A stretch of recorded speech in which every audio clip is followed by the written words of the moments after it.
এমন একটি সমাজ যেখানে ক্ষমতার কাছে সত্য চাপা পড়ে যায়, যেখানে অর্থের জোর ন্যায় বিচারকেও রুদ্ধ করে দেয়। সেই সমাজেই জন্ম নেয় এমন এক ভালোবাসার গল্প, যেখানে ভালোবাসাকেও অন্যায় বলে দেখে দেওয়া হয় আর ন্যায়ের জন্য লড়াই করতে হয় নিজের অস্তিত্ব বাজি রেখে। Hello friends, this is Plabon and welcome to Plabon world. বলছি 2025 সালে তেলুগু ভাষায় মুক্তি পাওয়া crime drama thriller movie Court State versus a নোবডির কথা। Vizag district court. এই যে ছেলেটিকে দেখছেন তার নাম চান্দু, আর চান্দুর কেসের ফাইনাল হেয়ারিং। তাই দুপক্ষের উকিলদের ফাইনাল আর্গুমেন্ট শেষে কোর্ট ফাইনাল জাজমেন্টের জন্য পরবর্তী সোমবার নির্ধারণ করে দেয়। সকল সাক্ষ্য প্রমাণ চান্দুর বিপক্ষে। তাই কেউ বলছে চান্দুর 10 বছরের কারাদণ্ড হবে, আবার কেউ বলছে 14 বছরের কারাদণ্ড হবে। এই যে লোকটাকে দেখছেন তার নাম শানমুখ। শানমুখ চান্দুর এক আত্মীয়। সবার মুখে চান্দুর সাজার কথা শুনে শানমুখ মন খারাপ করে পাশের একটি চায়ের দোকানে বসেছিল। চা বিক্রেতা কেসের আপডেট জানতে চাইলে শানমুখ তাকেও জানায় যে সোমবার রায় দিবে। তখন পাশে দাঁড়ানো এক উকিল জানতে চায় কেস কি। চা বিক্রেতা বলে পক্সো কেস। আর এটা শুনেই ওই উকিল মোহন রাও নামে এক উকিলের কথা বলে, কিন্তু সময় আছে মাত্র 4 দিন। এত কম সময়ে এখন আর কি করা যাবে। তারপর সে ওই সিনিয়র অ্যাডভোকেট মোহন রাওয়ের অ্যাসিস্ট্যান্ট তেজার নম্বর দেয়। আর এই হচ্ছে সুরিয়া তেজা, মানে মোহন রাওয়ের অ্যাসিস্ট্যান্ট। পাশে যে মেয়েটিকে দেখছেন তার নাম লাহিরি, সেও মোহন রাওয়ের অফিসেই কাজ করে। তেজা অনেকদিন যাবৎ মোহন রাওয়ের হয়ে কাজ করলেও এখন পর্যন্ত সে একা কোনো কেস লড়েনি। তবে তেজার অনেকদিনের স্বপ্ন সে একদিন অ্যাডভোকেট হয়ে একা কেস লড়বে। আর ইনিই হচ্ছেন অ্যাডভোকেট মোহন রাও, খুবই ভালো মানসিকতার একজন সিনিয়র অ্যাডভোকেট। এদিকে শানমুখ তেজার নম্বর নিয়ে তেজাকে কল করে এবং কেসের বিষয়ে কথা বলতে চাইলে তেজা তাদেরকে শুক্রবার অফিসে এসে দেখা করতে বলে। যদিও সময় আছে মাত্র 4 দিন, শানমুখ এই বিষয়টি গোপন রাখে, নাহলে যেই শুনবে সেই তার এই কেস নিয়ে আর কথা বলতেই চাইবে না। অন্যদিকে মোহন রাওয়ের আজ একটি কেসের শুনানি ছিল, আর মোহন রাওয়ের সাথে থেকে থেকে তেজা এখন আগে থেকে বলে দিতে পারে মোহন কখন কোন প্রশ্ন করবে আর কোন অ্যাঙ্গেলে কেস লড়বে। আর কেসের বেলা তো এমনটাই হয়, আর ওই কেসটা তারা জিতেও যায়। এই জন্য তেজা এখন ভাবছে এই কেসটা যদি সে লড়ত সেও জিততে পারত। এই জন্য তেজা এখন নিজে কেস লড়তে চাচ্ছে। এরপর অফিসে গেলে মোহন একটি ল্যান্ডের কেস নিয়ে কথা বলছিল। মূলত মোহন অন্য কাউকে কেসটি দিতে চাচ্ছে, কিন্তু সবাই কোনো না কোনো কেস নিয়ে ব্যস্ত। এই জন্য মোহন নিজেই কেসটি হ্যান্ডেল করার সিদ্ধান্ত নেয়। আর এই সুযোগে তেজা মোহনের সাথে দেখা করে মোহনকে বলে, স্যার আপনি যদি অনুমতি দেন আমি এই কেসটি লড়তে চাই। তবে মোহন বলে, তুমি নিজে কেস হ্যান্ডেল করতে চাও এতে আমার কোনো সমস্যা নেই, তবে তুমি যদি আমার একটি সহজ প্রশ্নের উত্তর দিতে পারো তাহলে আমি তোমাকে কেসটি দিয়ে দিব। মোহন বলে, একটি রেলওয়ে ট্র্যাকে একজন লোক দাঁড়িয়ে আছে, তখনই ট্রেন এসে পড়ল।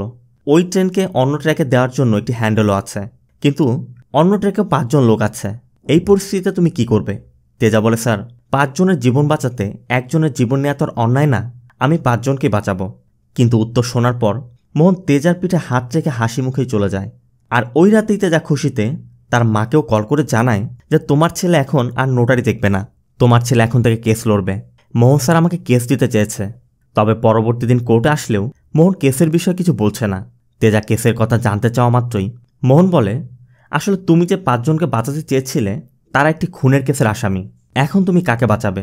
তেজা বলে, তাহলে অবশ্যই আমি ওই নিরীহ এক ব্যক্তিকে। আবার মোহন কিছু না বলে চলে যাচ্ছিল। এই জন্য গাড়িতে ওঠার আগে তেজা আবারও কেসের কথা জানতে চায়। মোহন বলে, আসলে একজন সরকারি কর্মকর্তা বেআইনিভাবে ওই 5 জনের জমি একটি প্রাইভেট কোম্পানি নামে করে দিচ্ছিল। সেখানে 600 পরিবার বসবাস করে। এখন ওই 600 পরিবারের অস্তিত্ব টিকিয়ে রাখতে ওই 5 জনকে দরকার, আর ওই 5 জনই ওই সরকারি কর্মকর্তাকে খুন করেছিল। এখন তুমি কাকে বাঁচাবে বলো? তেজা বলে, তাহলে আমি ওই একজনকে মরতে দিব। মোহন কোনো জবাব না দিয়ে চলে যায়। তেজাও এখন বুঝতে পারছে মোহন হয়তো তাকে কেস না দিতেই এক এক সময় এক এক কথা বলছে। তারপরও তেজা পরবর্তী দিন অফিসে গিয়ে শেষবারের মতো চেষ্টা করে। মোহন বলে, তুমি যে 5 জনকে বাঁচাতে চেয়েছিলে ওই 5 জনকে সেই ব্যক্তিই জমি দিয়েছে যাকে তুমি মারতে চেয়েছ, কারণ সেই ওই 5 জনের বাবা। এখন তুমি কি করবে বলো? তবে এবার তেজার কাছে কোনো উত্তরই নেই। মোহন বলে, ভালো করে ভেবে আমাকে উত্তর দিও। এই জন্য তেজা ফিরে গিয়ে তার কাজে মনোযোগ দেয়। আর এর মধ্যেই তেজার কথা মতো শানমুখরা এসে পড়ে। তেজা শানমুখের সাথে কথা বলে জানতে পারে এটা পক্সো কেস, আর 2 দিন বাদেই ফাইনাল জাজমেন্ট ঘোষণা হবে। এমনকি এই কেসের শুরু থেকেই চান্দু বেল পায়নি, 78 দিন যাবৎ রিমান্ডে আছে। তাই সব কিছু শোনার পর তেজা কেস ফাইল পড়তে শুরু করে। আর এরপরই আমরা চান্দুর সম্পর্কে জানতে পারি। চান্দু মূলত সেলসম্যানের কাজ করত। চান্দুর মায়ের নাম পার্বতী, সে একজন লন্ড্রিম্যান। আর চান্দুর বাবা রমেশ দারোয়ানের কাজ করে। তবে রমেশ চায় চান্দু কাজ না করে পড়াশোনা করে ভালো একটা চাকরি করুক। এজন্য সে চান্দুকে পড়াশোনার জন্য চাপ দিচ্ছে। কিন্তু চান্দুর কথা, আমি নিজে উপার্জন করি, নিজের টাকায় নিজের কাপড় কিনছি, বাইকের লোনের টাকা দিচ্ছি, তাহলে সমস্যাটা কোথায়? খামাখা পড়াশোনার পিছু ছুটে লাভ কি? আর এসব নিয়ে বাপ বেটা সবসময় লেগেই থাকে। চান্দুর একটি বোনও আছে যার নাম চাঁদনি। আর চান্দু এখন ইন্টারমিডিয়েটের স্টুডেন্ট, তবে কলেজ বাদ দিয়ে সেলসম্যানের কাজ করে বেড়ায়। ওই কাজের ফাঁকে সে গোসল করতে এসেছে, কিন্তু শ্যাম্পু নেই বলে চান্দু পাশের দোকানে শ্যাম্পু আনতে গেলে এখানে আমরা জাবিলি নামে একটি মেয়েকে দেখতে পাই। জাবিলি দোকান থেকে গিফট কার্ড কিনছে। আজ আবার নিউ ইয়ারের দিন, তাই চান্দুর এক বন্ধু চান্দুকে দেখেই উইশ করলে জবাবে চান্দু তাকে বলে, ক্যালেন্ডারের তারিখই তো পরিবর্তন হয়েছে, ক্যারেক্টার তো আর পরিবর্তন হয়নি। আর এটা শুনে জাবিলি একটু অবাকই হয়। জাবিলিরা মূলত চান্দুদের বাড়ির পাশেই নিত্যাদের বাড়িতে গ্রুপ স্টাডি করে। আর এই ঘর থেকে জাবিলি চান্দুকেও দেখতে পায়। আবার দোকানের ওই ঘটনার জন্য জাবিলি চান্দুর সাথে মজা করতে নিত্যার থেকে চান্দুর নম্বর নিয়ে চান্দুকে কল করে কথা বলে। তবে চান্দু কিছু বুঝে ওঠার আগেই আবার ফোন কেটে দেয়। নিত্যারা সবাই এখানে হলেও জাবিলি এখান থেকে ৩৫ কিলোমিটার দূরে থাকে। আর ইনি হচ্ছেন জাবিলির মা সীতা। জাবিলির বাবা মারা গেছেন। ইনি জাবিলির দাদা রঘুনাথ। আর এরা জাবিলির ছোট চাচা আর চাচি। আজ তাদেরই মেয়ের জন্মদিন, তাই পুরো বাড়ি সাজানো হয়েছে। এই যে লোকটাকে দেখছেন, রঘুর মেয়ে জামাই মঙ্গল। মঙ্গল এই শহরের একজন প্রভাবশালী ব্যক্তি, তাই শহরের মানুষ যেমন তাকে ভয় করে, তেমনি এই পরিবারও তাকে ভয় পায়। তবে মঙ্গলের বেশ কিছু খারাপ দিকও আছে, তা আমরা আস্তে আস্তে জানতে পারব। মঙ্গল আসার পর সবাই মিলে জন্মদিনের কেক কাটে। তবে এরপর খাবার টেবিলে বসে জন্মদিনে মেয়েকে স্লিপলেস টেস্ট পড়ানোর অপরাধে মঙ্গল সবাইকে বকছিল। মঙ্গলের কথা, তোমার মেয়েকে দেখে কাল আমার মেয়েরা শিখবে, আর লোকজনই বা কী বলবে। তাই বাধ্য হয়ে মেয়ের ড্রেস পরিবর্তন করানোর পরই মঙ্গল খাওয়া শুরু করে। তখনই চান্দু জাবিলিকে বারবার কল দিচ্ছিল। আর জাবিলিও মঙ্গলের ভয়ে কল কেটে দিয়ে বলছিল কাস্টমার কেয়ার থেকে কল করছে, কারণ মঙ্গল যদি জানতে পারে কোনো ছেলের কল, তাহলে লঙ্কা কাণ্ড বাঁধিয়ে দিবে। যাই হোক, সেদিনের মতো মঙ্গল চলে যায়। আর এরপর থেকে জাবিলি আর চান্দুর প্রতিনিয়ত কথা চলতে থাকে। চান্দুও যেহেতু এখনও জানে না যে জাবিলি তাকে কল করছে, চান্দু খুবই আগ্রহ নিয়ে কথা বলছে। এর মধ্যে একদিন নিত্যারা চান্দুদের সাথেই মুভি দেখতে যায়। আর ওই দিনের পর থেকে চান্দুকে জাবিলির মনে ধরে গেছে। আর চান্দুও শুধুমাত্র ফোনে কথা বলে ফিদা হয়ে গেছে। যখনই সুযোগ পাচ্ছে কথা বলছে। আর এই বয়সটাই এমন। তবে এর মধ্যেই শহরের একটি অন্য স্থানে আরেকটি ঘটনা ঘটে যায়। স্কুলের গেটে একটি ছেলে একটি মেয়েকে একটি কাগজ দেয় পাশে দাঁড়ানো এক ব্যক্তি দেখে ফেলে। আর ওই রাতেই গাঁজা বিক্রির মিথ্যা মামলায় ওই ছেলের বাবাকে পুলিশ থানায় নিয়ে যায়। আর এরপর আমরা জানতে পারি ছেলেটি যে মেয়েকে কাগজ দিয়েছিল ওই মেয়েটি মঙ্গলের মেয়ে। তাই তার মেয়েকে লেটার দেয় মঙ্গল তাদেরকে ফাঁসিয়ে দিয়েছে। অবশ্য ছেলেটি জানায় ও তো ক্লাসের মধ্যে ওর নোটস ফেলে এসেছিল, আমি তো ওই নোটসই ওকে ফেরত দিয়েছিলাম। তারপরও মঙ্গলের কথা তা না হয় আমি জানলাম, যারা তোকে দিতে দেখেছিল তারা ভাববে তুই আমার মেয়েকে লেটার দিয়েছিস। তাই মঙ্গল ওই ছেলের বাবাকে মাদক মামলায় ফাঁসিয়ে দিল, যাতে সকালের ঘটনাটা এই ঘটনায় চাপা পড়ে যায়। যেমনটা আমাদের সমাজে হরহামেশায় ঘটতে থাকে, মানে একটি নিউজ দিয়ে আরেকটি নিউজকে চাপা দেওয়া হয়। অন্যদিকে চান্দু আর জাবিলি কথা বলেই যাচ্ছে। এর মধ্যে একদিন জাবিলি চান্দুকে তার নামও বলে দেয়। আর পরবর্তী দিনই চান্দু নিত্যাদের বাড়িতে কাপড় আনতে গেলে নিত্যাদের মুখে জাবিলির নাম শুনেই বুঝতে পারে এই সেই জাবিলি। তবে চান্দু কনফার্ম হতে জাবিলির ফোনে কলও করে। জাবিলিও সাথে সাথে কলটি কেটে দেয়। আর এতে করে চান্দুও কনফার্ম হয়ে যায় সে কার সাথে কথা বলছে। চান্দুর মনে এখন লাড্ডু ফুটতে শুরু করেছে। এরপর জাবিলি যখন বাড়ি ফিরছিল, চান্দু জাবিলিকে কল করে দেখা করতে চায়। তবে জাবিলি বলে সময় হোক, আমি নিজে থেকে দেখা করব। এরপর জাবিলি বাড়িতে চলে যায়। আর ওই দিনের পর থেকে জাবিলির ফোনও বন্ধ হয়ে যায়। চান্দুও বারবার কল করে যাচ্ছে। আবার জানতে পারে এক্সামও শেষ, তার মানে জাবিলি আর এখানে আসবে না। চান্দুর দিন আর রাত যেন এক হয়ে গেল। তবে এর মধ্যে একদিন নিত্যা কল করে চান্দুকে সাগর পাড়ে ডাকে। চান্দু দ্রুত সেখানে গিয়ে দেখতে পায় অন্যদের সাথে জাবিলিও এখানে আছে। মূলত আজ নিত্যার জন্মদিন, তাই সবাই এখানে কেক কাটছে। কেক কাটা হয়ে গেলে জাবিলি একটু দূরে সরে যায়। আর এই সুযোগে চান্দু গিয়ে জানতে চায় তোমার ফোনের কি হয়েছে। জাবিলি বলে পড়ে ভেঙে গিয়েছে। চান্দু বলে ওঠে তুমি জানো আমার কত কষ্ট হয়েছে, কেমন যেন ফিল হচ্ছিল। এখানে আমরা এটাও দেখতে পাই জাবিলির ফোনটি ভেঙে যাওয়ায় সেটি সারাতে দিয়েছিল। আর আসতে দেরি হয়, জাবিলিও একই রকম ছটফট করছিল। আর জাবিলির মুখে শোনার পর চান্দুও জাবিলিকে জড়িয়ে ধরে। আর এখান থেকে তাদের ভালোবাসার চ্যাপ্টার শুরু। এরপর থেকে তারা সরাসরি দেখা করতে থাকে। একসময় তো চান্দু জাবিলিকে তার বাড়িতেও নিয়ে আসে আর মা আর বোনের সাথে পরিচয় করিয়ে দেয়। চান্দু মাঝে মধ্যে জাবিলিকে বাড়িতে নিয়ে যেত। তবে রমেশ যখন দুপুরে খাবার খেতে আসতো তখন জাবিলি তাদের ঘরের মধ্যে লুকিয়ে থাকত। এরপর একদিন জাবিলির এক বান্ধবীর বিয়েতে জাবিলি চান্দুকেও সাথে নিয়ে যায়। সব মিলিয়ে উঠতি বয়সী ভালোবাসার এক গল্প, এজন্য আমাদের সবার স্কুল জীবনকে মনে করিয়ে দিচ্ছে। তবে এরপরই একদিন মঙ্গল জাবিলিকে বাড়ির ছাদে দাঁড়িয়ে ফোনে কথা বলতে দেখে ফেলে। আর এখান থেকে সিন প্রেজেন্টে। কেস ফাইলটি পড়া মাত্রই তেজা মোহনকেও জানায়। তবে পক্সো কেস, সোমবারই ফাইনাল জাজমেন্ট। এটা শুনে মোহন তাদেরকে আগামীকাল সন্ধ্যা আসতে বলে। কথা মতো তেজাও শানমুখকে জানিয়ে দিলে ওরা সেদিনের মতো চলে যায়। তবে পরবর্তী দিন সন্ধ্যা হতেই ওরা এসে পড়ে। কিন্তু মোহন আজ অফিসে নেই, একটি কাজে বাইরে গেছে। অনেক সময় অপেক্ষা করার পর মোহন না আসাতে তেজাও তাদেরকে বোঝাচ্ছে টেনশন করবেন না, স্যার এসে পড়বে। যদিও তেজা কেস ফাইল পড়েছে, তারপর শানমুখের কাছে জানতে চায় যে আপনাদের মতে আসলে কি হয়েছিল, আমাকে একটু খুলে বলুন। আর এখান থেকে সিন চলে যায় পাস্টে। চান্দু ঘড়ি থেকে বুঝতে পারে জাবিলির কোচিং শেষ, তাই জাবিলির কাছে যাচ্ছিল। তখনই চান্দুর বন্ধু চিট্টি বলছিল, ইদানিং তো তোর বাড়িতে নিয়ে যাচ্ছিস, তোর মা আর বোন যদি বাড়িতে না থাকে কেমন হবে। অবশ্য চান্দুর কথা এমন কিছু হচ্ছে না বলেই চান্দু চলে যাচ্ছিল। চিট্টিও বলে আমাকেও নামিয়ে দে, এই জন্য চিট্টিও সাথে যায়।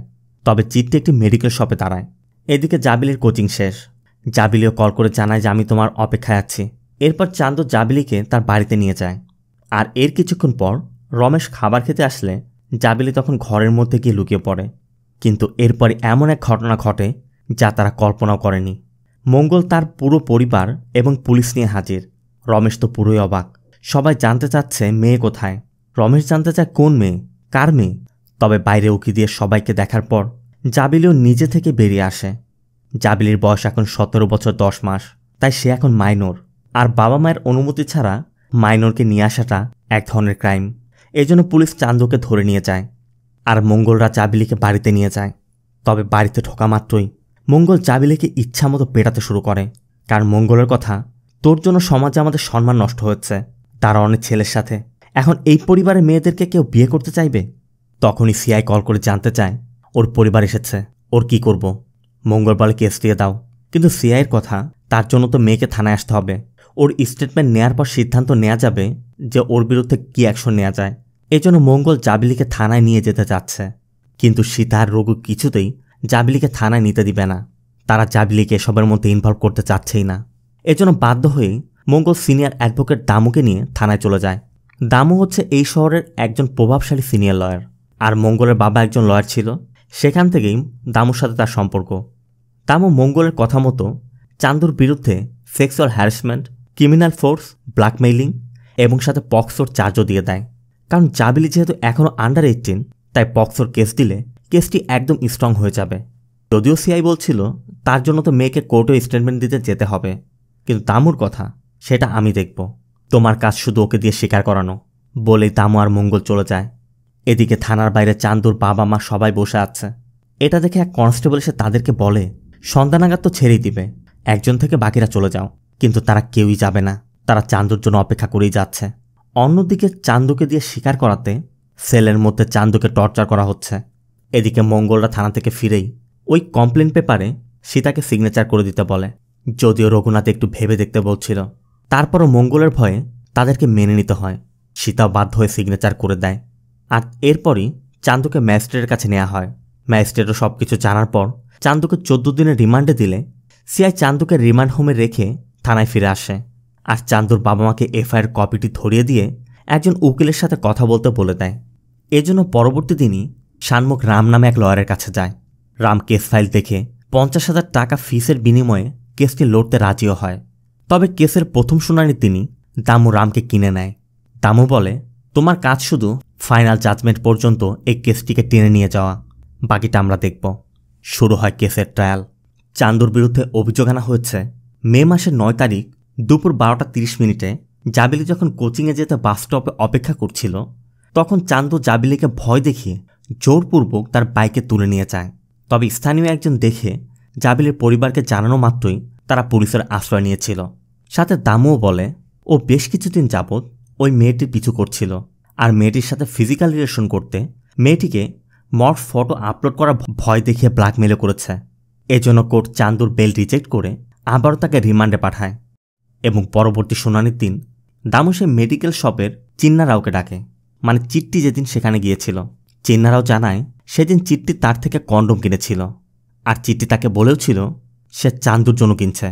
এটা শোনার পর দামু বলে তার মানে চান্দুর মধ্যে সেদিন ইন্টেনশন ছিল, এজন্যই জাবলিকে কিডন্যাপ করার আগে ওই সব থেকে কন্ডম কিনেছে। তবে রাও কোনো আর্গু না করে শুধু বেলের অ্যাপ্লাই করছে আর বারবারই রিজেক্ট হয়ে যাচ্ছে। শানমুখরাও বুঝতে পারছে না কেন বারবার রিজেক্ট হচ্ছে। পরবর্তী শুনানির দিন দামু 3 জন প্রত্যক্ষদর্শীকে ডাকে, মানে যাদেরকে তারা সাজিয়ে এনেছে। তারাও বলে আমরা সেদিন মন্দির দর্শন করে বাড়ি ফিরছিলাম। বাস স্টপে অপেক্ষা করার সময় আমরা ওই ছেলেকে মেয়েটিকে জোরাজুরি করতে দেখি। আমরা ওই মেয়েটিকে চিনতাম, তবে কাছে যাওয়ার আগেই ও ওই মেয়েটিকে জোর করে ওর বাইকে তুলে নিয়ে চলে গিয়েছিল। এরপরে আমরা মেয়ের পরিবারকে জানাই। রাও শুধু তাদের কাছে চান্দুর পোশাকের, জুবিলির পোশাকের আর বাইকের রং জানতে চায়, মানে রাও দামুকে আর একটু সাহায্য করলো আর কি। এরপর চান্দুর বাবা মাকে ডাকা হয়। দামু তাদের কাছেও জানতে চায় আপনাদের ঘরের মধ্যে যে মেয়েটি ছিল আপনারা আগে জানতেন? চান্দুর মা বলে জানতাম, কিন্তু চান্দুর বাবা বলে আমি জানতাম না। তাই দামু এখন চান্দুর বাবা মাকে দোষ দিচ্ছে। দামু সীতাকেও ডাকে এবং তার প্রশ্নের মাধ্যমে প্রমাণ করে যে সীতা সেদিন জাবিলিকে ওই ঘর থেকে বের হতে দেখেছিল। দামু বলে যদিও সব কিছু ধারণার উপর, তারপরও আসল ঘটনা কি ছিল তা শুধুমাত্র জাবিলি বলতে পারবে।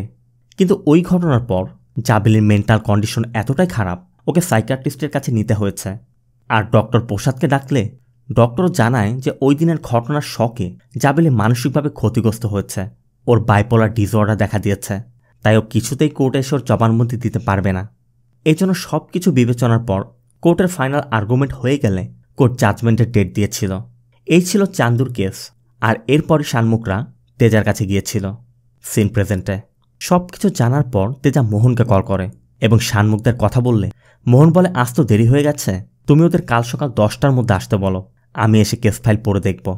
তো পরবর্তী দিন সকালেই মোহন ওই কেস ফাইলটি দেখে তেজাকে বলে ওদেরকে বলে দাও আমরা কেসটি নিচ্ছি না। তেজা বলে কিন্তু স্যার এখানে তো আমাদের জেতার সম্ভাবনা আছে। মোহন বলে দেখো তেজা, ওই ছেলেকে মুক্ত করা খুবই কঠিন, পক্সো ভিন্ন বিষয় বলে মোহন বেরিয়ে যায়। কিন্তু তেজা লাহিড়িকে তখনও বলছে আমরা এই কেসটি জিততে পারতাম। তখনই কোটি নামে তাদের পরিচিত এক লয়ার তাদেরকে মিষ্টি খাওয়াতে আসে, কারণ কোটির বস কোটিকে একটি কেস দিয়েছে। তেজারও বহুদিনের স্বপ্ন সে একটি কেস লড়বে। এদিকে শানমুখরা এসে পড়েছে। যদিও মোহন বলছে পক্সো ভিন্ন বিষয়, তারপরও তেজা জানে চান্দু নির্দোষ হয়েও 78 দিন যাবৎ রিমান্ডে আছে, কালই জাজমেন্ট। তাই তেজা তার সিদ্ধান্ত নিয়ে নেয়। তেজা শানমুখকে বলে স্যার তোমাদের ফাইল পড়েছে এবং আমাকে এই কেসটি দিয়েছে, স্যারের পক্ষ থেকে আমি এই কেসটি হ্যান্ডেল করব। এটা শোনা মাত্রই শানমুখরা হাসি মুখে চলে যায়। তবে লাহিড়ি বলছিল তুমি মিথ্যা কেন বললে? তেজার কথা না বলে কি করব? তুমি দেখলে না সে আমাকে যে প্রশ্ন করেছে তার কোনো অ্যান্সারই সে নিচ্ছে না, তার মানে স্পষ্ট বোঝা যাচ্ছে সে আমাকে কেস দিবে না। লাহিড়ির কথা এটা পক্সো কেস, 1 বছর হয়নি আইনটি হয়েছে। পক্সোর কথা শুনলে বড় বড় লয়াররা পাশ কাটিয়ে যায়। তারপরও তেজার বিশ্বাস আমি এটা পারবো। আমি যদি না যাই ওই ছেলের 14 বছরের জেল হতে পারে, আর আমি গেলে অন্তত নিজেকে সান্ত্বনা দিতে পারবো আমি সর্বোচ্চ চেষ্টা তো করেছি। তবে তেজা লাহিড়িকে এই বিষয়টি গোপন রাখতে বলে আর মোহন রাওয়ের নামে এই কেসের রিট্রায়ালের আবেদন করে দেয়। সিন চলে যায় ফাইনাল জাজমেন্টে। ফাইনাল জাজমেন্টের আগেই জাজের কাছে ওই পিটিশনটি দেয়া মাত্রই জাজ বলে সকল সাক্ষী প্রমাণ ভিকটিমের ফেভারে, আর কোর্টও বিশ্বাস করছে এই আসামি। তারপরও কেন রিট্রায়ালের আবেদন করা হয়েছে? এটা তো কোর্টের সময় নষ্ট করা ছাড়া আর কিছুই না। কিন্তু তেজার কথা এই কেসে অনেক ল্যাকিং আছে, তাই তেজা সব উইটনেসের আবারও ক্লোজ এক্সামিন করে দেখতে চায়। এই জন্য কোর্ট রিট্রায়ালের আবেদন গ্রহণ করে নতুন একটি তারিখ দিয়ে দেয়। আর রিট্রায়ালের প্রথম শুনানিতেই তেজা প্রথমেই দামুকে জিজ্ঞাসাবাদ শুরু করে। তেজা দামুর কাছে জানতে চায় আপনি গতকাল পেট্রোল পাম্প থেকে বোতলে করে পেট্রোল কিনেছেন কেন? দামু বলে তাতে কি হচ্ছে, আমি কিনতে পারি না, গাড়িতে রিজার্ভ রাখতে কিনেছিলাম। কিন্তু তেজার কথা গাড়ি থাকতে কেন বোতলে কিনলেন? আমি যদি বলি আপনি একটি দোকান পড়াতে কিনেছিলেন? অবশ্য দামু বিষয়টি বুঝতে পেরে বলে দেখো পেট্রোল কেনা তো আর কোনো ক্রাইম না, পেট্রোল দিয়ে জ্বালানোটাই ক্রাইম। তেমনি তেজার কথা কন্ডম কেনা তো আর কোনো ক্রাইম না, যতক্ষণ ওই কন্ডম দিয়ে কাউকে রেপ করা না হচ্ছে। আর এই কথার পর সবাই একদম অবাক হয়ে যায়, কারণ কেউ এমনটা ভাবেইনি। এরপর ওই দিন আসলে ওই মেডিকেল শপে কি হয়েছিল সেটা প্রমাণ করতে তেজা চিট্টিকে ডাকে এবং চিট্টি জানায় চিট্টি সেদিন চান্দুর জন্য কন্ডোমের প্যাকেটটি কিনেছিল ঠিকই, কিন্তু চান্দুকে দেওয়ার পর চান্দুর ওইরকম কোনো ইন্টেনশন না থাকায় চান্দু সেটি ফেলে দিয়ে চলে গিয়েছিল। তার মানে চিঠির কথা প্রমাণ হয়ে যাচ্ছে ওই দিন চান্দুর কাছে কোনো কন্ডোমের প্যাকেট ছিল না, কিন্তু পুলিশের এফআইআরে উল্লেখ করেছে চান্দুর ঘর থেকে প্যাকেট উদ্ধার করেছে।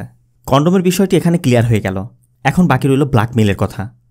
আর এটা প্রমাণ করতে তেজা ওই 3 জন প্রত্যক্ষদর্শীকে ডাকে, যাদেরকে দামুরা আগে থেকেই প্ল্যান করে শিখিয়ে নিয়ে এসেছিল। তেজা তাদের প্রত্যেককেই আলাদা আলাদা করে জিজ্ঞাসাবাদ করে। তেজা তাদের কাছে জানতে চায় তারা যেদিন মন্দির দর্শনের জন্য বের হয়েছিল গ্রাম থেকে কখন রওনা করেছিল এবং তাদের মন্দির দর্শন করতে কত সময় লেগেছিল, ওই বাস স্টপে কখন তারা এসেছিল। কারণ তারা তাদের জবানবন্দিতে বলেছে তারা 12:30টার সময় চান্দুকে জাবিলিকে জোর করে নিয়ে যেতে দেখেছিল। কিন্তু তেজা যখনই তাদের কাছে সময়ের কথা জিজ্ঞেস করছে তারা ওই 12:30টার কথা ঠিকই বলছে, কিন্তু তারা কখন বাড়ি থেকে বের হয়েছিল, মন্দির দর্শন করতে তাদের কত সময় লেগেছিল, প্রত্যেকে আলাদা আলাদাভাবে সময় বলছে। আবার প্রত্যেকেই চান্দু, জাবিলি এবং চান্দুর বাইকের রং ঠিকই মনে আছে। তার মানে এটা স্পষ্ট প্রমাণ হয়ে যাচ্ছে তাদেরকে শুধু এতটুকু শিখে আনা হয়েছিল যতটুকু তারা বলতে পারছে। আর এর দ্বারাতে যা প্রমাণ করে দেয় এই 3 জনকে মিথ্যা সাক্ষী হিসেবে নিয়ে আসা হয়েছিল। আসলে তো জাবিলি সেদিন ওই বাস স্ট্যান্ডে যায়নি, তবে সেটা প্রমাণ করার জন্য তেজা নিত্যার একটি ভিডিও স্টেটমেন্ট দেখায়। কারণ নিত্যার পরিবার চায় না নিত্যা কোর্টে আসুক, এই জন্যই ভিডিও স্টেটমেন্ট নিয়ে আসা হচ্ছে, যেখানে নিত্যা নিজে বলছে 9 মে তাদের কোচিং ক্লাস শেষ হওয়ার পর তারা দুজন অটোতে করে তাদের এলাকাতে গিয়েছিল এবং সেখান থেকে হাঁটতে হাঁটতে জাবিলি চান্দুদের বাড়িতে চলে গিয়েছিল। তার মানে এটা স্পষ্ট প্রমাণ হয়ে যাচ্ছে জাবিলিকে চান্দু ব্ল্যাকমেইল করে তুলে আনেনি, জাবিলি নিজ ইচ্ছাতেই চান্দুদের বাড়িতে গিয়েছিল। আর এখন যেহেতু প্রমাণ হয়ে যাচ্ছে চান্দুর বিরুদ্ধে আনা সকল অভিযোগই বানোয়াট এবং মিথ্যা, এই জন্য তেজা কোর্টকে অনুরোধ করে চান্দুর বিরুদ্ধে থাকা সকল অভিযোগ থেকে চান্দুকে যেন মুক্ত করে দেওয়া হয়। তবে জাজ দামুর অভিব্যক্তি জানতে চাইলে দামু জানা এর জন্য তার আরেকটু সময় দরকার, এই জন্য জাজ আরেকটি ডেট দিয়ে দেয়। তবে বের হয়েই শানমুখ তেজার কাছে চান্দুর বেলের ব্যাপার জানতে চাচ্ছিল, কিন্তু তেজা তাকে বোঝায় এটা খুবই সেন্সিটিভ কেস, আর আমাদের এখন বেইলের বিষয় চিন্তা না করে আমাদের এখন কেস জেতার বিষয়ে ফোকাস করতে হবে। এরপর দামু তেজার সাথে দেখা করে তেজাকে কিনে নেওয়ার চেষ্টা করে। দামু তেজাকে বলে তোমার ক্লায়েন্টকে, ওরা তোমাকে কি দিতে পারবে, কিন্তু তুমি যদি আমাদের কথা শোনো তাহলে তুমি অনেক কিছুই পাবে, তুমি যা চাইবে তাই পাবে।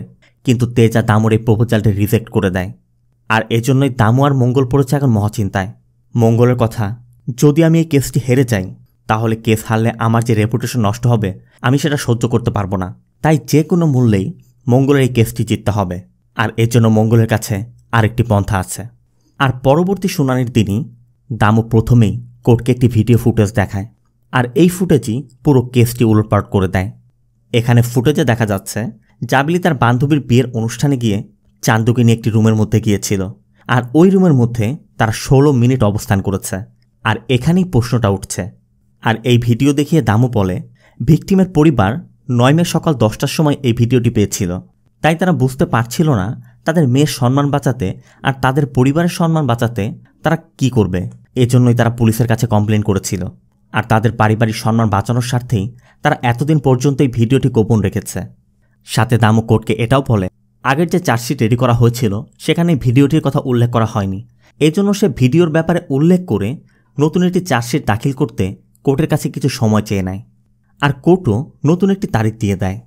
এরপর সবাই যখন চলে যাচ্ছিল মঙ্গল তেজার কাছে গিয়ে তেজাকে বলে মেডিকেল স্টোরের বিষয়টি না হয় অর্ধেক সত্যি ছিল, বাস স্টপের কাহিনী পুরো মিথ্যা ছিল, কিন্তু এই ভিডিওটি পুরোটাই সত্যি। এখন তুমি কি করতে পারো দেখাও। তেজা পড়েছে এক মহাচিন্তায়, কারণ তেজার মনে হচ্ছে শানমুখরা তার সাথে চিট করেছে, তাকে মিথ্যা বলেছে।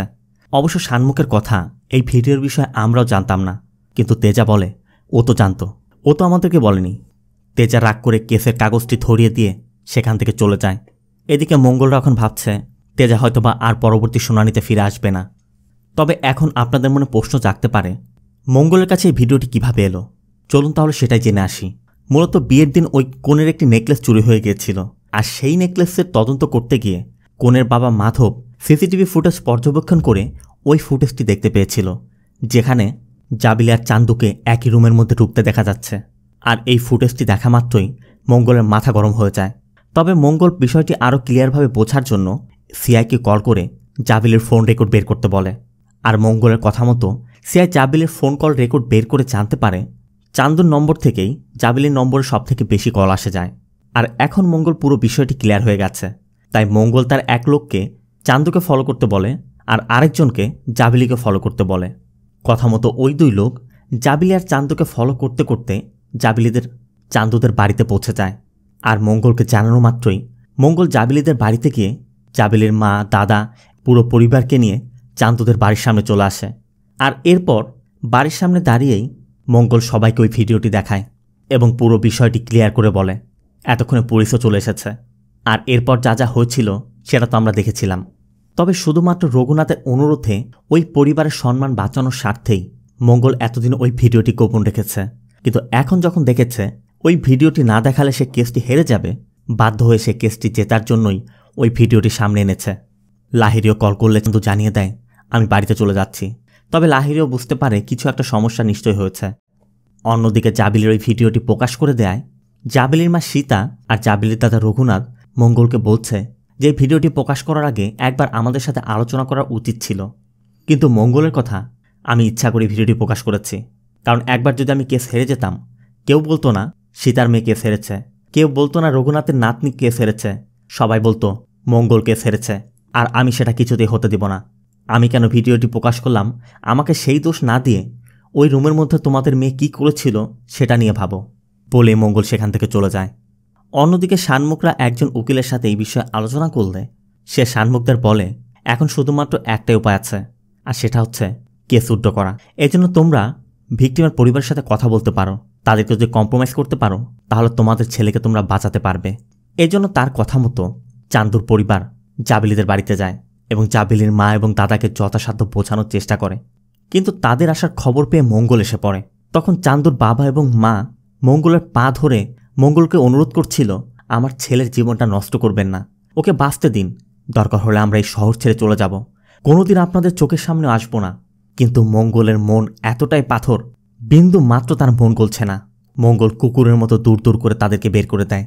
জেলে বসে চান্দু এখন ভাবছে তার মুক্তির কোনো পথই আর খোলা নেই, তাকে জেলের মধ্যে থাকতে হবে। এদিকে তেজাকে শানমুখ এবং লাহিরি কল করেই যাচ্ছে, কিন্তু তেজা কারোর সাথে কন্ট্যাক্ট করছে না, কারণ তেজাতে ধোঁকা খেয়েছে। আবার মোহন রায়ের অগোচরে সে কেস লড়েছিল, মোহন রায়কে সে কীভাবে মুখ দেখাবে, এই জন্য সে চুপচাপ বাড়িতে বসে আছে। অবশ্য তেজার মাও বিষয়টি বুঝতে পারছে। আবার চান্দুর বোন চাঁদনিও স্কুলে যেতে পারছে না, কারণ স্কুলে যেতে আসতে গেলে রাস্তার মানুষেরা বা তার ক্লাসমেটরা তাকে বিভিন্ন কথা শোনাচ্ছে। আবার এদিকে সীতা মঙ্গলকেও এই কেসটি তুলে নিতে অনুরোধ করছিল, কিন্তু মঙ্গল কিছুতেই কেসটি তুলে নিবে না। এদিকে মোহনরাও দেখছে তেজা অনেকদিন যাবৎ অফিসে আসছে না। তবে এর মধ্যেই মূর্তি নামে ভাইজাগ কোর্টের একজন অ্যাডভোকেট মোহনকে কল করে তেজার কেসের বিষয়ে পুরো তথ্য দিয়ে দেয় এবং এটাও বলে যে আপনার জুনিয়র লয়ারের কী দরকার, এখানে আমি তো আছি, এরপর থেকে কোনো কেস লড়ার দরকার বললে আমাকে বলবেন। আর এরপরই মোহনরা পুরো বিষয়টি ক্লিয়ার হয়ে যায় এবং লাহিরিকে নিয়ে তেজাদের বাড়িতে গিয়ে তেজার সাথে দেখা করে।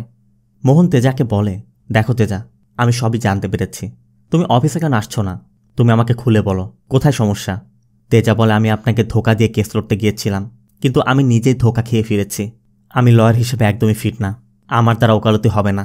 মোহন বলে এটাই তো তোমার সমস্যা, তুমি ইনস্ট্যান্ট ডিসিশন নিয়ে নাও, যেমনটাই কেসের বেলায় হয়েছে। কেস হেরে গেছো আর তুমি এই প্রফেশনের জন্য ফিট না বলে বাড়িতে এসে বসে আছো, শুধুমাত্র এই জন্যই আমি তোমাকে কোনো কেস লড়তে দেই না। এরপর মোহন তেজাকে বোঝাতে তার লড়া একটি কেসের কথা বলে। মোহন বলে আমি হিট অ্যান্ড রান কেস লড়েছিলাম, যেখানে আমি লরি ড্রাইভারের পক্ষে লড়েছিলাম। সবাই ওই ব্যক্তিকে চাপা দেওয়ার জন্য লরি ড্রাইভারকে দোষ দিচ্ছিল, কিন্তু কেউ একবার প্রশ্ন করেনি ওই ব্যক্তি সেখানে কি করছিল। সেটা কোনো অ্যাক্সিডেন্ট ছিল না, সেটা ছিল সুসাইড। মোহন বলে আমি যখন বুঝতে পারি এটা সুসাইড ছিল, আর আমি যদি কোর্টে সেটা প্রমাণ করে দিতাম, তাহলে যে ব্যক্তি মারা গিয়েছিল ওই ব্যক্তির পরিবার কোনো ইন্স্যুরেন্সের টাকায় পেত না। আবার ট্রাকের মালিক বা ড্রাইভার তারা ক্ষতিপূরণের টাকা দেওয়ার মতো অ্যাবিলিটি ছিল না। এজন্যই বাইরে সেটেলমেন্ট না করে আমি এই কেসটিকে কোর্ট পর্যন্ত নিয়ে গিয়েছিলাম। তবে তেজা আগেই এই কেসে সব কিছু অনুমান করেছিল, মূলত সেই কেসের কথাই বলছে যেটি আমরা আগে দেখেছিলাম। আর তেজা যে সব কিছু আগেই বুঝতে পেরেছিল এটা জেনে মোহনও প্রাউড ফিল করছিল। আর মোহন এখানে এটাও বলে ঠিক তেমনি আমি তোমাকে যে প্রশ্নটা করেছিলাম, মোহন মূলত ওই প্রশ্নে কোনো উত্তর চাচ্ছিল না। মোহন চাচ্ছিল তেজা যেন তাকে জিজ্ঞেস করে ওই 5 জন বা ওই একা ব্যক্তি ওই রেলওয়ে ট্র্যাকে কী করছিল। আর এর দ্বারা মোহন এটাই বোঝাতে চায় এই প্রফেশনে আমাদের প্রশ্ন তুলতে হবে, আমাদেরকে প্রশ্ন খুঁজে বের করতে হবে কোন সিচুয়েশনে কে কী করতে পারে, কেন সেটা করতে পারে, বা কেন সে এটি করেছে এই প্রশ্নগুলো আমাদের মধ্যে থাকতে হবে, তবে আমরা কেস সলভ করতে পারবো। সবশেষে মোহন এটা বলে যায়, যেটা চলে গেছে সেটা চলে যেতে দাও, সব কিছু ভুলে নতুন করে শুরু করো, কাজে যোগ দাও। আর এখান থেকে সিন চলে যায় পরবর্তী শুনানির দিন। দামুরা আগে থেকে কোর্টে এসে বসে আছে, কিন্তু তেজাকে না দেখে তারা ধরে নিয়েছে তেজা হয়তো আসবে না। তার মানে তারা একরকম কেস জিতেই গিয়েছে। তবে এরপরই তেজা কোর্টে এসে হাজির হয়। এরপর কোর্টের অধিবেশন শুরু হলে দামু আগে আনা চার্জগুলোর সাথে ধর্ষণের চার্জও যোগ করে দেয়। আর তেজাও এই কেসের সকল উইটনেসকে নতুন করে ডাকতে অনুরোধ জানায়। এবং পরবর্তী শুনানির দিন তেজা প্রথমেই এই কেসের ইনভেস্টিগেশন অফিসারকে ডাকে এবং সিআই নিজেই যেহেতু চার্জশিটটি তৈরি করেছে, তেজা তার কাছে জানতে চায়, আপনি অ্যাকিউজডের বিরুদ্ধে ধর্ষণের অভিযোগ কেন এনেছিলেন? জবাবে সিআই বলে, তারা ফিজিক্যাল রিলেশন করেছিল, আর পক্সো অ্যাক্ট অনুযায়ী একটি অপ্রাপ্তবয়স্ক মেয়ের সাথে ফিজিক্যাল রিলেশন করলে সেটি ধর্ষণ হিসেবে গণ্য হবে। অবশ্য তেজার কথা, আপনি কি করে বুঝতে পারলেন তাদের ফিজিক্যাল রিলেশন হয়েছিল? সিআই বলে, ভিডিওতে স্পষ্টই দেখা গিয়েছে ওরা একই রুমে ঢুকেছিল, আর ওই রুমের মধ্যে ওরা 16 মিনিট অবস্থান করেছে। তেজার কথা, শুধুমাত্র একটি মেয়ে এবং একটি ছেলে একটি বদ্ধ রুমের মধ্যে 16 মিনিট অবস্থান করেছে, তাতে আপনি ধরে নিয়েছেন তারা ফিজিক্যাল করেছে? তো আপনার যদি মনে হয় সেটা ফিজিক্যাল ছিল, তাহলে আপনি বলুন তারা কিভাবে কি করেছে, স্টেপ বাই স্টেপ আমাকে বলুন। সিআই বলে, আমি কিভাবে বলবো? আমি তো আর ওই রুমের মধ্যে ছিলাম না, আমি তো আর তা দেখিনি। তেজার কথা, তাহলে কে দেখেছে? সিআই বলে, কেউই দেখেনি। তেজার কথা, তাহলে কেউ যদি নাই দেখলো, তাহলে আপনারা কিভাবে কনফার্ম করলেন যে ওরা ভিতরে ফিজিক্যাল রিলেশন করেছে? অবশ্য সিআই এর কথা, এই বয়সে একটি ছেলে এবং একটি মেয়ে একটি বদ্ধ রুমের মধ্যে কি করতে পারে এটা তো ছোট বাচ্চাও জানে। তার মানে এটা স্পষ্ট প্রমাণ হয়ে যাচ্ছে শুধুমাত্র চান্দু আর জাবিলি একটি রুমের মধ্যে 16 মিনিট অবস্থান করায় তারা ধরে নিয়েছে তাদের মধ্যে ফিজিক্যাল হয়েছিল, কিন্তু তাদের মধ্যে যে সেটা হয়েছিল তার জন্য নির্দিষ্ট কোনো তথ্য বা প্রমাণ বা আইউইটনেস কিছুই নেই, সব কিছুই অনুমান করা। অবশ্য সিআইও বলে, ভিডিওটা তারা পরবর্তীতে দেখতে পেয়েছিল, এই জন্য তারা কোনোরকম টেস্টও করার সুযোগ পায়নি। কিন্তু কোর্ট তো প্রমাণ ছাড়া কথা বলে না। এরপর তেজা জামিলির মা সীতাকে ডাকে এবং সীতার কাছে জানতে চায়, আপনি কি আপনার মেয়ের কাছে জিজ্ঞেস করেছিলেন ওই দিন রুমের মধ্যেও কী করছিল? সীতা সোজা বলে দেয়, আমি জিজ্ঞেস করিনি। তেজার কথা, ওই দিন রুমের মধ্যে কি হয়েছিল সেটা জাবিলির কাছেও কেউ জিজ্ঞেস করেনি। তবে এর জবাবে দামও বলে, জাবিলি মেন্টালি ডিস্টার্ব, ওকে জিজ্ঞেস করার তো কোনো প্রশ্নই আসে না। তেজা বলে, এই মেন্টালি ডিস্টার্বের বিষয়টা আমি পরে আলোচনা করছি। তবে আপাতত তেজার কথা, ওই রুমের মধ্যে সেদিন কি হয়েছিল সেটা একমাত্র জাবিলি আর চান্দুই জানে। তাই জাবিলি যেহেতু কোর্টে আসতে পারছে না, অন্তত চান্দুর থেকে তো সেই স্টেটমেন্ট নিয়ে জানা যায় যে ওই রুমে আসলে কি হয়েছিল। এর জন্য জাজের নির্দেশে কোর্টে থাকা সবাইকে বের করে দেওয়া হয় এবং চান্দুর ইন ক্যামেরা স্টেটমেন্ট নেওয়া হয়। চান্দুর স্টেটমেন্ট নেওয়া হয়ে গেলে সবাই কোর্টের মধ্যে প্রবেশ করে। এরপর তেজা বলে, চান্দুকে অ্যারেস্ট করার পর থেকে চান্দু, চান্দুর পরিবার, বন্ধুবান্ধব কেউই জাবিলির সাথে দেখা করেনি। তাই চান্দু যে স্টেটমেন্ট দিয়েছে সেটা কতটুকু সত্য সেটা একমাত্র তখনই ভেরিফাই করা যাবে যখন জাবিলির স্টেটমেন্ট নেওয়া যাবে। কিন্তু সেখানেও সমস্যা, জাবিলি মেন্টালি ডিস্টার্ব। আর জাবিলি আসলেই মেন্টাল ডিস্টার্ব কিনা সেটা জানতে চান্দু ডক্টর প্রভাকরকে ডাকে। তেজা প্রভাকরের কাছে জানতে চায়, জাবিলিকে আপনি কিভাবে ট্রিটমেন্ট দেন? আর প্রভাকরের কথায় জানা যায় জাবিলির মা জাবিলিকে সপ্তাহে 2 বার হসপিটালে নিয়ে যায়। তবে সেটি যেহেতু গভর্নমেন্ট হসপিটাল, সেখানে 1 থেকে 2 ঘন্টা তাদেরকে অপেক্ষা করতে হয়, আর ট্রিটমেন্টের প্রসেস 10 থেকে 15 মিনিট লম্বা হয়। প্রভাকরের থেকে এসব জানার পর তেজা কোর্টকে প্রভাকরের অ্যাসিস্ট্যান্ট সাম্বামূর্তির একটি ভিডিও স্টেটমেন্ট দেখায়, যেখানে সাম্বামূর্তিকে জাবিলির ফটো দেখানোর পরও সাম্বামূর্তি জাবিলিকে আইডেন্টিফাই করতে পারছে না। তেজার কথা, গভর্নমেন্ট হসপিটালে অনেক রোগীর চাপ থাকে, আর সেখানে ডক্টরের থেকে ডক্টরের যে অ্যাসিস্ট্যান্ট থাকে সেই রোগীদের সাথে কথা বলে সকল ডিটেলস কালেক্ট করে তারপর ডক্টরের কাছে পাঠায়। আর তার স্টেটমেন্ট মতে সবথেকে বেশি সময় ডক্টরের অ্যাসিস্ট্যান্টের সাথে কাটানোর কথা। আর সপ্তাহে 2 বার যেহেতু জাবিলির মা জাবিলিকে নিয়ে সেখানে যায়, তাহলে এতদিন এত সময় দেখার পরও সে জাবিলিকে কিভাবে চিনতে না পারে। তবে দামুর কথা, সাম্বামূর্তিকে জাবিলির ফটো দেখানো হয়েছে কিনা সেটা কিন্তু এই ভিডিওতে স্পষ্ট দেখা যাচ্ছে না। তার মানে হতেও পারে যে অন্য কারো ফটো দেখানো হয়েছে বা কোনোরকম গ্রাফিক্সের কাজ করানো হয়েছে। আর এর জবাবে তেজা বলে, তাহলে সাম্বামূর্তিকে সরাসরি কোর্টে হাজির করা হোক। অবশ্য জাজও দুপুর 2টার মধ্যে সাম্বামূর্তিকে কোর্টে হাজির করতে পুলিশকে নির্দেশনা দিয়ে দেয়। আর কথা মতো সাম্বামূর্তিকে কোর্টে হাজিরও করা হয়। আর এরপর সাম্বামূর্তিকে যখন জাবিলির ফটো দেখানো হয়, সাম্বামূর্তি সোজা বলে দেয় যে তো রেগুলারই আমাদের এখানে আসে, মানে এই সময়ের মধ্যে সাম্বামূর্তি বিক্রি হয়ে গেছে। আর সাম্বামূর্তির জবাবে তেজাও বোকা বনে যায়। তেজা একরকম কেসটি হেরেই যাচ্ছিল। তবে তখনই তেজা ক্রোজ একদিন শুরু করে তবে জাবেলির মা সীতা কোর্ট থেকে চলে গেছে। এজন্য তেজা সেই সুযোগটি কাজে লাগাতে সাম্বা মূর্তিকে দুটি ভিন্ন ফটো দেখিয়ে জানতে চায় এর মধ্যে জাবেলির মা কোনজন। আর সাম্বা মূর্তি এবারে কনফিউশনে পড়ে যায়, কারণ সাম্বা মূর্তিকে শুধুমাত্র জাবেলির ফটো দেখানো হয়েছিল, সীতার ফটো দেখানো হয়নি। এই জন্য সাম্বা মূর্তি সীতাকে চিনতে পারছে না। তবে অনেকক্ষণ এদিক ওদিক করে সাম্বা মূর্তি এমন একটি ফটো সিলেক্ট করে দেয় যেটি আসলে সীতার ফটো নয়, চান্দুর মায়ের ফটো। আর সাম্বা মূর্তি যখন জানতে পারে সে চান্দুর মায়ের ফটো সিলেক্ট করেছে, তাই সাম্বা মূর্তি অন্য ফটোটি দেখিয়ে বলে এটাই সীতা। অবশ্য এই ফটোটিও তেজার মায়ের ফটো। তার মানে তেজা সীতার কোনো ফটোই তাকে দেখায়নি। আর এটা দ্বারা স্পষ্ট প্রমাণ হয়ে যায় সাম্বা মূর্তিও মিথ্যা সাক্ষী দিয়েছে। এর দ্বারা তেজা কোর্টে প্রমাণ করে দেয় জাবেলির চিকিৎসার ব্যাপারে যা কিছু বলা হয়েছে সব কিছু মিথ্যা। তাই তেজার বিশ্বাস জাবেলি মেন্টালি ডিস্টার্ব নয়, জাবেলি স্টেটমেন্ট দিতে প্রস্তুত। কিন্তু জাবেলি যদি কোর্টে আসে, সত্যটা যদি প্রকাশ হয়ে যায়, এই ভয়ে হয়তোবা জাবেলিকে লুকিয়ে রাখা হয়েছে। তাই তেজা আগামী হেয়ারিংয়ের দিন জাবেলিকে কোর্টে উপস্থিত করে ইন ক্যামেরা স্টেটমেন্ট নেওয়ার অনুরোধ জানায়। কোর্টও তেজার অনুরোধ গ্রহণ করে পুলিশকে সেই নির্দেশনা দিয়ে দেয়। মঙ্গলও এখন চিন্তায় পড়ে গেছে। মঙ্গল দামুর কাছে জানতে চায় এখন কি করা যায়। দামু বলে দুটি রাস্তা আছে, এক জাবেলিকে কোর্টে উপস্থিত করা, আর এক কেসটি উইথড্র করা। কিন্তু মঙ্গল কিছুতেই কেস উইথড্র করবে না। এর জন্য জাবেলিদের বাড়িতে গিয়ে সীতা এবং রঘুনাথকে বলে যে অন্তত একবারের জন্য জাবেলিকে কোর্টে নিয়ে যেতে হবে। তাই আগামী শুক্রবার জাবেলিকে রেডি থাকতে বলে। সাথে জাবেলিকেও বলে যায় এই পুরো পরিবারের সম্মান তোমার উপর নির্ভর করছে, তাই চিন্তাভাবনা করে কথা বলো। সিন চলে যায় পরবর্তী শুনানির দিন। কথা মতো আজকে জাবেলিকে উপস্থিত করার কথা, কিন্তু শুরুতেই দামু জানায় জাবেলি নিখোঁজ। এর জন্য জাবেলিকে আনা সম্ভব হয়নি। সাথে জাবেলির নিখোঁজের মিসিং কমপ্লেনটিও দেখানো হয়। এখানে আমরা এটাও দেখতে পাই এই সব কিছু মঙ্গলের প্ল্যান। মঙ্গল জাবেলিকে আনতে গিয়েছিল ঠিকই, কিন্তু কিছু একটা চিন্তা করে রঘুনাথ আর সীতাকে বলে আসে যা যা ছুটিতে আছে আজকে কোর্টের হেয়ারিং হবে না, আমরা অন্যদিন যাব। তবে এরপরই সবার চোখ কপাল উঠে যায়, কারণ সীতা জাবেলিকে নিয়ে কোর্টে চলে আসে। এখানে আমরা এটাও দেখতে পাই মঙ্গলের কথায় সীতা এবং রঘুনাথ দুজনই সন্দেহ করেছিল। এজন্য রঘুনাথ কনস্টেবলকে ফোন করে জানতে পেরেছিল কোর্টে আজ হেয়ারিং হবে। তার মানে মঙ্গল মিথ্যা বলেছে, আর এজন্যই সীতা জাবেলিকে নিয়ে এসেছে। এরপর সবাইকে কোর্ট থেকে বের করে দিয়ে জাবেলির ইন ক্যামেরা স্টেটমেন্ট নেওয়া শুরু হয়। আর এখানে আমরা সত্যটা জানতে পারি। জাবেলির স্টেটমেন্ট মতে ওই দিন যখন নিচে বিয়ের প্রোগ্রাম চলছিল, ওই সময় বিয়ের লগ্ন শুরু হওয়ার ঠিক আগ মুহূর্তেই জাবেলি চান্দুকে নিয়ে ওই রুমে চলে গিয়েছিল এবং জাবেলি চান্দুকে বলেছিল কিছুক্ষণের মধ্যে লগ্ন শুরু হবে, নিচে যেমনটা বিয়ে হবে আমরা এখানে বসে ঠিক তেমনটা কল্পনা করে বিয়ের প্র্যাকটিস করব। চান্দু ও জাবেলির কথা রাখতে সেভাবেই বিয়ের প্র্যাকটিস করেছিল, আর এজন্যই তাদের ওখানে 16 মিনিট সময় লেগেছিল। আর জাবেলির স্টেটমেন্টে এটাই প্রমাণ হয়ে গেল ওই 16 মিনিটে তাদের মধ্যে কি হয়েছিল। আর একই স্টেটমেন্ট চান্দু দিয়েছে, তার মানে ওখানে কি ঘটেছে সেটা এখন একদমই ক্লিয়ার।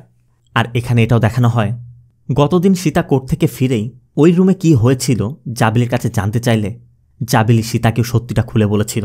আর সত্যটা জানার পর সীতা জাবেলিকে নিজ দায়িত্বে কোর্টে নিয়ে এসেছে।